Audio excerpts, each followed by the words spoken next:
Fala pessoal, beleza? Vamos nesse vídeo ver a declaração de variáveis com o prefixo const em vez de var.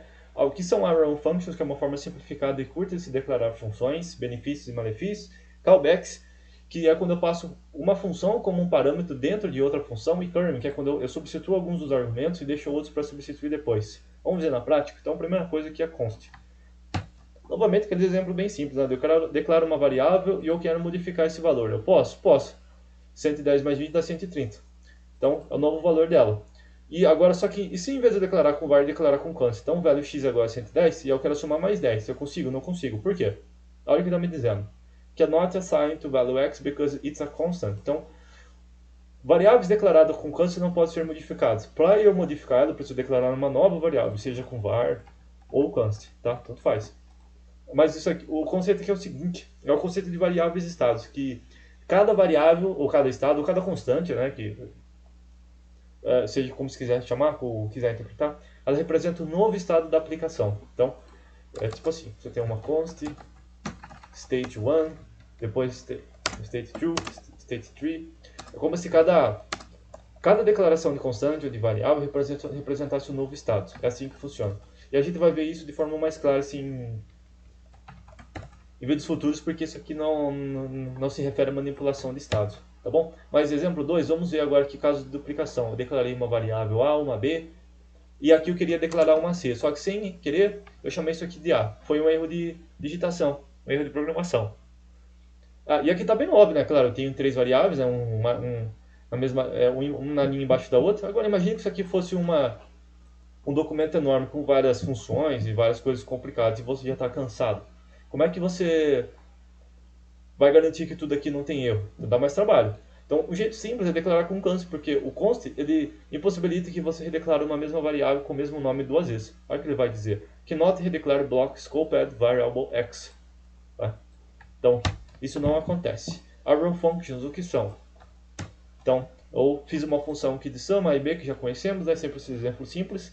Uma arrow function é quando eu declaro a função, em vez de chamar isso aqui de function, assim, eu digo que sub é uma variável, uma constante, né? E aí o valor, o que eu atribuo para ela é uma função, eu atribuo para ela uma arrow function, né? Então, isso aqui, ó, essa setinha aqui representa o arrow functions. E aqui eu faço a operação que eu quero. É assim, é bem simples. Nós já vimos isso aqui em vídeos anteriores. E aqui, olha só, o que eu não, com arrow functions eu não preciso daqui, abrir e fechar as chaves aqui e dar um retorno assim, de A menos B.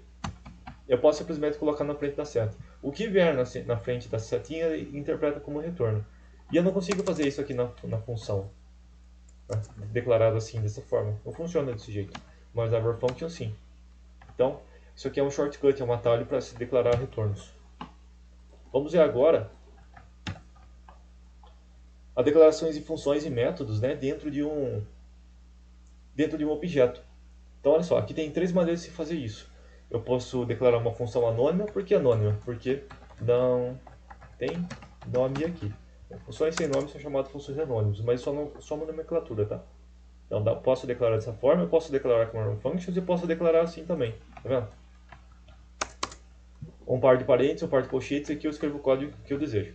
E esse this, ele se refere à entidade pai, que pode ser uma constante, pode ser uma variável, pode ser uma função, mas ele se refere ao que está do lado de fora. Tá? O que está do lado de fora desse método increment? É esse counter aqui, ó, tá vendo? Então está se referindo a isso aqui. É como se eu fizesse assim, ó, counter inValue1, counter inValue2, só que com o this eu não preciso passar o nome, porque se eu mudo esse nome, teria que mudar o nome aqui também. Passando this, ele já se refere aqui sem ao parent, à entidade externa, sem precisar passar o nome. Só que, por que eu estou explicando isso? Porque nesse caso pode funcionar ou não, né? Vamos ver isso na prática. Estou salvando e olha só, ele incrementou o primeiro e o terceiro, mas o segundo não, ficou zerado. Ele não conseguiu incrementar a variável 2. Por quê? Porque é assim que funciona, porque é assim que é. Vamos ver agora os callbacks, que é quando eu passo um método, uma função, como um argumento da minha função pai. Então eu tenho uma função de divisão, eu quero fazer divisão de 100 por 0. Então, se eu não passar nenhum... Então, olha só, na função de divisão ele tem dois parâmetros iniciais, A e B, e um método, tá? Que é opcional, eu posso passar ou não. Se o método existir, ele usa ele para fazer o cálculo. Se não existir, ele vai fazer divisão de A por B, né? De maneira natural.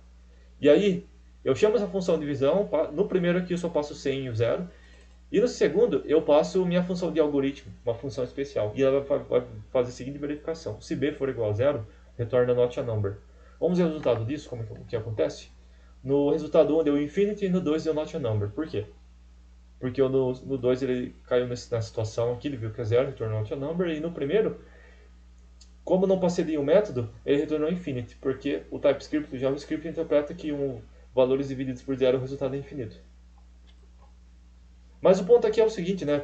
Observe que o que eu passei nesse parâmetro aqui, dessa divisão, é uma função também. Ela não é uma constante, ela não é um array, ela não é um objeto, ela não é um true ou false, ela é uma outra função. É uma função passada, um argumento de uma função. Isso aqui é chamado de callback. Poderia até chamar isso aqui, em vez de método, callback. Só para você ter uma ideia. Beleza? Então vamos ver o próximo exemplo, que é o conceito de kernel. Tá. E aqui é o mesmo exemplo anterior. Só a diferença é o seguinte, é a minha declaração. Aqui eu declarei uma run function e eu já passei o terceiro argumento, né? Que é o meu algoritmo, e daí eu criei uma nova constante, uma nova função, que também vai receber A e B. E aí quando eu for chamar o algoritmo, eu só tenho que passar o 100 e o 0. Não tem como passar alguma outra coisa aqui. Ó. Não existe um terceiro argumento, não foi definido aqui, porque eu estou chamando o algoritmo, né? Para ficar mais óbvio, eu vou tirar isso aqui no formato de run function e vou retornar o formato original de função. Olha como fica.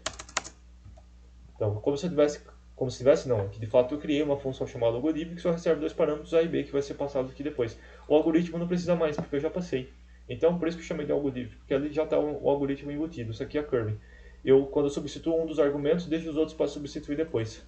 Beleza? Vamos ver se funciona? Funcionou. Not a number. Então é isso, pessoal. Bem simples aqui, um vídeo rápido. E a gente se vê no próximo, beleza?